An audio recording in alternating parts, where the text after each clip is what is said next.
नमस्कार. आमच्या शाळेचे नाव जिल्हा परिषद प्राथमिक शाळा भोशी आहे व आमच्या टीमचे नाव विक्रम साराबाई आहे व आता मी आमचा परिचय देणार आहे. माझे नाव शिवकन्या अवचार आहे.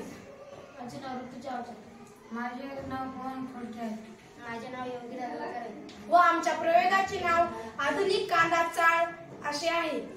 व समस्या कांदा नासतो व त्याची योग्य ठिकाणी विल्हेवाट लावावी लागते. उपाय कांदा नासत नाही व शेतकऱ्यांचे नुकसान होत नाही. फायदा कांद्यांचे नुकसान होत नाही व शेतकऱ्यांचे नुकसानही होत नाही. साहित्य बॅटरीचे गड्डे व पंखा काही साहित्य